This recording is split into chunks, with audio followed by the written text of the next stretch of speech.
Welcome to My Journey with Paula G, where we juggle this journey called life while walking in the gifts and the talents that God has given us. If this is your first time joining us, thank you so much. I appreciate you joining us.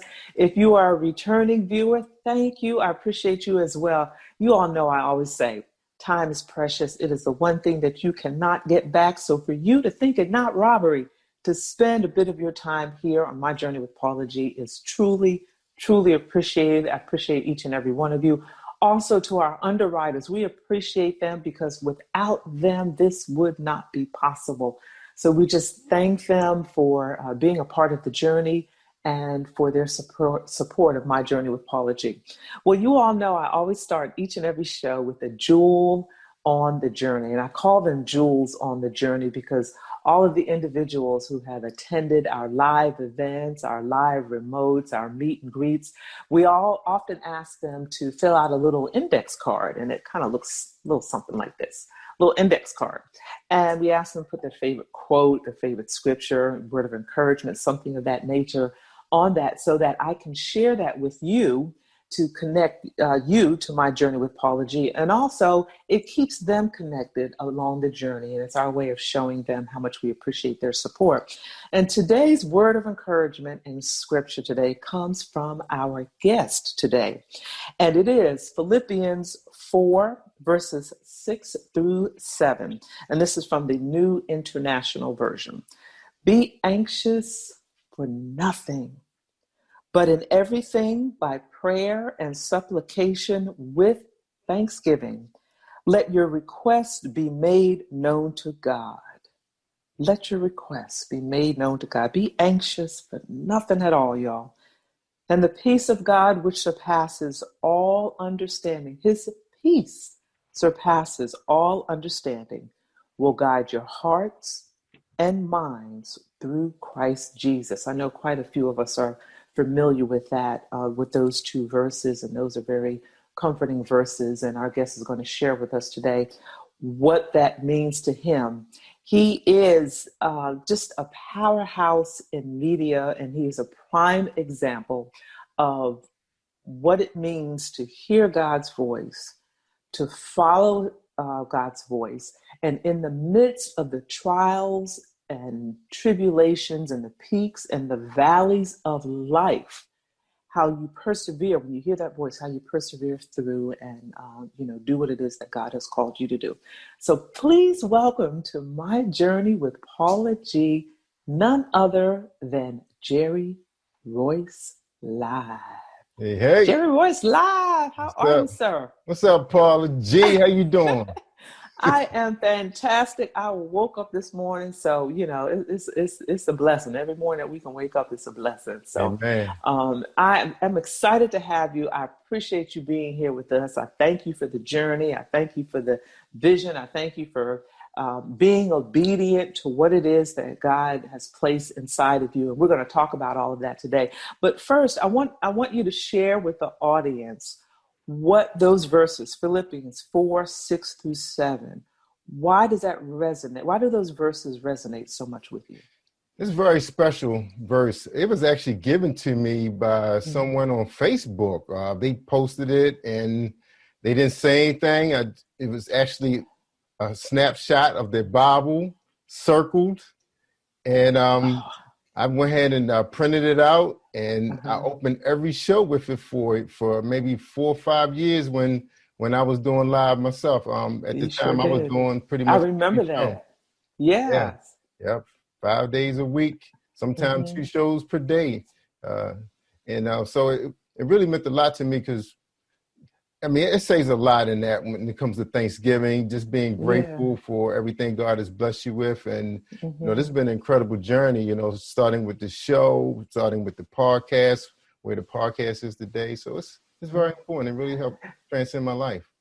And I think, you mentioned that you saw it on Facebook and someone had took a picture of it. They had circled it, said personal Bible. And, I don't know about you, but when I see that, it just, I don't know, I can't explain it. It just does something to me because it's almost like you feel the person in the midst of their morning or evening or whenever it is meditation. And they're taking a snapshot of their time with God. And it, it's, I don't know, to me, it's different than when you just see it on a flyer or something, that Right. somebody's taken their personal Bible and it has circled that. So I know there have been some times, when we say be anxious for nothing, but in everything by prayer and supplication. I got to read it again.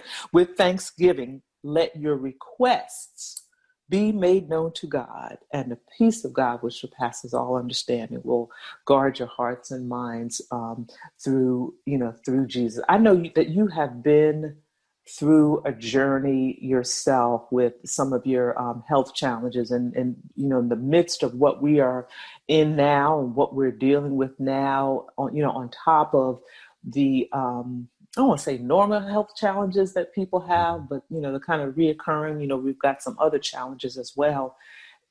For the last several years, you have coexisted. When we talk about, juggling this journey called life while walking in the gifts and talents that God has given us, you have been an example of juggling the journey called life, with your health and so forth, while walking in the gifts and talents with your media network that God has given. So share with us how you juggled that journey and what it was that you had, the challenge that you had. It's crazy because when you was talking about that, it reminded me of a good friend of mine named Rodney. he, Uh-huh. him and another group of young guys used to call me Prime Time. That's kind of was my nickname on the job. They Uh-huh. call me Prime. Even to this day, they call me Prime. They used to ask me, "Is there anything you can't do?" You know, Mm-hmm. having great parents exposing me to science and technology and electronics. That's kind of where we are in our universe right now, and is everything Yeah. digital. So I just, Yeah. always was in love with everything at that point, Mm-hmm. but it was always like it was moving fast enough for me, you know. Yeah. So just thinking about what Rodney used to say, he used to always say, "Don't show all your cards, don't show them everything, And it's like, I'm Uh-huh. not showing them. As a student, I don't even think it's half the stuff I could do, you know. Yeah. So I mean, that verse means a lot. It's more powerful than what people can imagine, especially Right. because I feel like sometimes the spiritual world Mm-hmm. try to communicate with you in codes. And I always feel like Mm. sometimes you have to pay attention what signs you see, what a way a person looked at you, what they said, what they said. Oh, come on now. I mean, when I Yeah, saw that. that, I stopped. It's like it was like a pause. So, so you just spoke to something, like you said, when God speaks to you in codes, it's like, and a couple things. One is, you were raised in an environment where you had great parents, but it sounds like you were raised in an environment where you were surrounded by media, because I know your father, was Mhm. in the business for a moment. So you were surrounded by it. So for you, it's almost like brushing your teeth. Oh And yeah. yeah, because it's a part of you. And then you have all of these ideas and all of these gifts, and they're just swirling around. Like you said, it's like I just have so much to come up, and out of me. And then when you're out and about, it's different things that catch your attention. It's like, oh yeah, he just gave me the idea based on that, or oh, he just gave me an idea.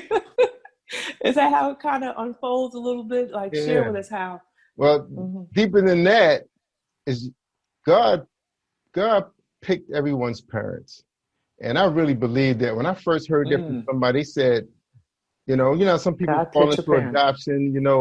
Maybe their Yeah. parent didn't raise them. And I remember telling my mom, I said, "Mom, if your mom would have raised you, you probably wouldn't have been the person you are today. Who knows what she could have been taking you through? Because maybe a man would have Oh, been more important to her than her child." And that's basically what yeah. she told you. This man was more important. Her career was more important. But Uh-huh. your grandmother instilled Mm-hmm. something in you that was more because she was about education. And Yeah. my mom was a straight A student since elementary school all the way through college. She had Right. almost the highest grades you can get in a GPA. It Uh-huh. was incredible. So the bar was high for you Yeah. then. And my dad the same thing. My dad was he was a drill sergeant, so he was Mm-hmm. about Ooh. projects and tasks. Mm-hmm. They're not gonna be the type that gonna sit around and hug up on you and say, "Oh, I love you guys so much." Yes. And Yeah. how some people just cuddle you so much and they don't want to Yeah. expose you to the world and they Mm-hmm. too oh no, don't do that. Something might happen. I used to Right, climb right. trees and everything. My mom never said, oh, don't do that because you might fall and break. I'd be up in the apple tree having lunch. She never would look out there and say, come on down, you might hurt yourself. She just like Yeah. down up there. Uh-huh. So I feel that God chose our parents for us, whether it was your biological parents, your foster Hmm. mom, or kid. You got to pay attention when you're in that environment. What are they saying to you? And What are they my speaking to dad you? used to keep speaking, I want you to go to school for electronics. Dad, I don't want to be fixing nothing. I just want to invent something. But Yeah, you have then, these other gifts right. rolling So around. even though he put me in that school, and I didn't want to go to that school, I wanted to go to radio school, but he put me in that school. It was a community Uh-huh. college, but they had so much to offer. They had studio production, they had graphic design. So I had three Hmm. majors in community college: electronic Wow. technology, graphic design, and studio production. So I went to school like all day long. Right. It may not added up to like what for graduate Uh-huh. credits at the time until I had to go back to see the counselor. He said, you're only 22 credits from graduate, but you got to take the right classes though. Right, right. So you had this natural ability because you were raised in a media environment. You had this natural ability, and out of that natural ability, you then had all of these ideas of what you could do with those natural gifts that you had. Now you have the education on top of it. So it's all just like it's all preparation for where you are today. That's right. The It purpose was all on. prep. Yeah. It's Yeah, because yes. right now Yes. you understand how you see a lot of people are really talented right now, but they have no clue to marketing. They just all over the place. And they don't have the money to hire a person that knows what to do. Hmm. So it's like they spinning their wheels in mud. I went to Right. school for marketing too. I went to school Hmm. for digital technology, business management, everything it takes that you can actually set up a media communication Hmm. shop in a company or your Hmm. company. Because like you said, my dad was in publishing for years. He was on the back end on the printing side. So Right. he brought my brother and I together because I had a school project that Hmm. it was a magazine cover, and my mom wanted to invest in it. So because that would have made my dad happy because he always wanted us to have a business together, but I didn't want Right. TVs and VCR. So when he found out Ah. my brother had a real tact for my brother is a reader, so he can Hmm. find mistakes and he knows what's right. And he's very intelligent too. He took after my mom. I took Right. after my dad. But the bottom line is Yes. they were chosen for me. You Right. And they poured into you. know. Like you were saying earlier, a lot of us, people were raised with parents where, really huggy, cuddly kind of Mm-hmm. parents. And then you had the parents that weren't necessarily huggy, cuddly, but they showed their love in a different way That's by right. what Exposed it me was to that they, stuff. Yeah, they invested in me. yes. My father was so big on sports because he loved sports. So my brother and I had to play them sports from boxing.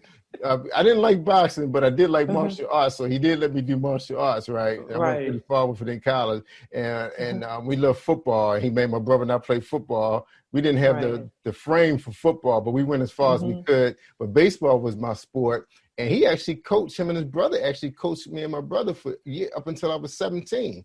And I was Wow. on my way to play collegiate baseball up until I had a pretty bad injury. And Hmm. then I had gotten like a real mental lapse on the Hmm. position I was playing. It's like I just couldn't put it together. So it was telling me right Yeah. there that God was saying, I got something else better He for was you. moving you, so he's moving you in a different direction. So share with us that shift. So you started moving in a different direction. So share with us that shift when you began to move in that different direction. Well, it was crazy because my brother he loved to dress up. I mean, he wanted to Hmm. be, when GQ magazine came out, you would have think that was the Holy Bible. He loves the GQ. Does he love the GQ? He loved it. So we was See, getting we're GQ. dating ourselves. We're talking about GQ. We're dating Right. ourselves. And since I was big in graphic arts, I love how they would make these pictures just look phenomenal, like art, you know. And I never forget, I used to paste the pictures around my office space. And I remember this Hmm. guy came and walked up one time and said, who got all these pictures of guys up on the wall? I was like, what? And I was really offended because I was looking at them pictures like they were cool, like Miami Vice or The something, graphic, But he was yes. looking at it Uh-huh. because it was men on the pictures, like, Right. oh, He was looking at two yeah, different perspectives of the same right. thing. Right, right. Exactly. So because of my brother and our love for fashion, Hmm. we ended up in music at the same time because it was finally starting to come together in the 80s. The music and the fashion and the cars, Yes. everything was coming together in the 80s. With the designer. Remember, the designer jeans came out around the 80s, and so we were starting to see the fashion world start to take over. Right. So the shift happened. My brother and I actually was on a dance show. Oh my goodness. And because they liked how I was just, so Moving. friendly with everybody and bringing everybody together. It was like every show was a party to me. It's like, yeah, right. We got these fine women and we got the cameras and the music and everything. And we used to have the great after parties. Right. Anyway, so they asked me, the guy said, look, man, I'm about to produce another show about the music videos are starting to get big. So I said, okay. So he hooked me up with another young lady who was going to co-host this video show as a pilot. I think we did a couple shows. It didn't get picked up by any networks or anything in DC. Right. So he just. But that was the beginning. That was the start. But I like the fact that, and I really wasn't all that fazed about being in front of the camera. I was more like, wow. Behind the scenes, behind the camera. Working behind the camera. Incredible how they took this little space and make it look so big on TV. I was so fascinated with that alone. Yeah. So then that just kind of started the journey with you. So then you developed your own platform, and you kind of took that journey, because I can remember back in the early days, kind of the trials and the errors, but you just kept persevering because I know you knew that, okay, God has placed this in my heart. He's placed this in my mind. I'm going to move forward with this. But at the same time, you were dealing with illness. So tell us how you were kind of juggling that.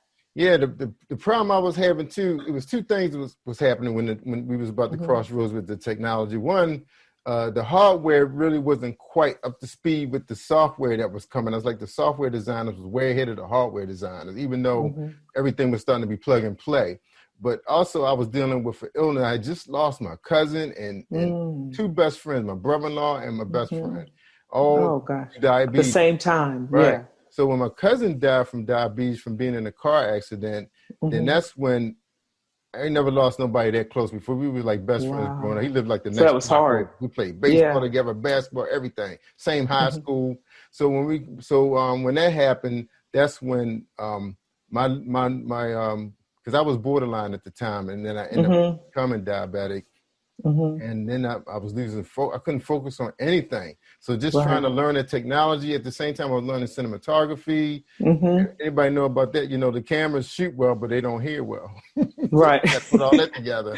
So shoot well, but don't hear well. Yeah, I'm taking writing classes. I was taking all these classes all at one time while I was in a training class for my regular job. So, so it's like it was so much.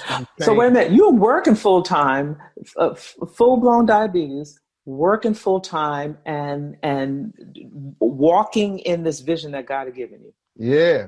And all three. Okay. And what was so crazy about that was I had to actually go back to training class for a job I had for 9 years, and I was doing great, but up until all this stuff was happening with my hormone levels was going off, and I just was having problems retaining stuff. And so it's like, that was like starting a new job, Yeah. And because I had reached so far in my career, I mean, I was on the 9th floor. That's the highest you can go in your career when you sit at the table with the person running the place. I was actually the technical advisor. Sitting there with them. Right. Yeah. When something they don't understand anything, they go to Jerry. Right. So when I reached that level, but then, we had a change in administration. Once the change in administration happens, in the government, everything changes. Over, they just get rid of all the people leading and bring in new leadership. And so another shift, another adjustment. Another shift. So it was all these shifts going on, and at the same time, my body has shifted. I had to start finding ways to save myself. Because I feel like I was spiritually attacked at the same time. So I had fear because I lost my best friend from the disease, and also I was being spiritually attacked. And then at the same time, I was moving a career. I was moving into the radio station was moving into another direction, and then I was bringing in television and film. So all this stuff was happening at the same time. All of that's coming at the same time, which, as you're talking and as I'm listening to this, and I'm just hearing how you're just being hit and attacked and hit and attacked, over and over. It really is resonating why the scripture is so powerful for you. Be anxious for nothing, but in everything by prayer and supplication with thanksgiving. Let your requests be made known to God, and the peace which surpasses all understanding will guard your heart and your mind. So in the midst of all of this, you truly an example of juggling the journey called life, dealing with what was going on inside your body and, not being able to focus and remember things and being sick, and days you probably couldn't even get out of the bed. Couldn't get out of bed. Full-time job, walking out this gift and this vision that God has given you. Also, a family man. You've got a wife, you've got children, you've got responsibilities as a man of the household, a priest of your household, all of these things. So you really are a powerful example of juggling the journey called life while walking in the gifts and talents that God has given you. When you look back over all of that and you see where you are today and those quiet moments that you have, share with us if you're willing to do so. Just share with us what that feels like. Looking back over everything, because I'm producing the show. We got great close out. Well, maybe that might be a part 2. That's right, part 2. All that right, might be a part 2. Let's do a part 2. It's our show. We can do it. We'll come back and we'll do it. We'll pause there and we'll come back and we'll do a part 2 and you can share a bit, because I think it's important for people to see, I always like to give people visuals, for people to see this man sitting in front of them, having this conversation and what he has been through. I think that's encouraging and so helpful for people. So thank you so much for joining us. We're looking forward to part 2. Ladies and gentlemen, I know this has blessed you. I know this journey has blessed you. We're going to continue this journey and come back and hear the rest of the journey. So you make sure that you stay tuned to my journey with Paula G. We thank you so much. We thank our underwriters for their continued support. And remember, the greatest conversation you will ever have is the one that takes place in between your ears. What are you speaking to yourself? Is God a part of that conversation? And are you listening to his still small voice? Until next time, blessings and embrace the journey.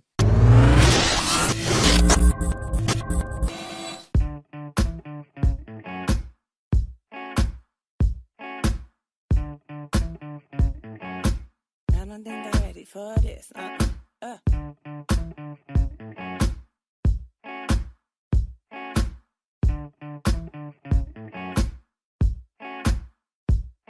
When I wake up in the morning and I look up, I just thank you for another day. I know there's something so special and unique about me. Dreaming all night about my future life, it's hard to be still. When I feel excited about every dream I fulfill, and I live my life purposeful. If one door closed, you gotta know another's gonna open up. I feel it so deep in me. The world, they are waiting on me to walk it out, live out loud. Nothing's gonna stop me, 'cause I believe that I can do anything. I believe in me. I believe that I can do anything. I believe in me. There is no obstacle that I see will be too hard for me. I know where my help comes from, and I know that it got me. I gotta keep my eyes on the prize. Ain't nothing I can't achieve. Walking by faith every day, not moved by what I see. I live my life purposeful. If one door closed, you gotta know another's gonna open up. And I feel it so deep in me. The world, they are waiting on me to walk it out, live out loud. Nothing's gonna stop me. I believe that I can do anything. I believe in me. Nothing gonna stop me. Nothing gonna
judge me.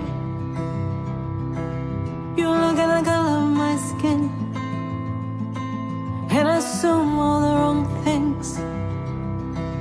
You would rather listen to the noise. You call me names without any proof of your claims. This says more about you than it says anything about me. You fan the flames of hate, hoping I'd bow down and assume my fate. Your words are hollow. I refuse to be afraid of my own shadow. Let me tell you who I am. I am a black woman, born free. And you can't take that away from me. I won't be told what and who I am supposed to be. I won't give in to your fears, nor will I give you any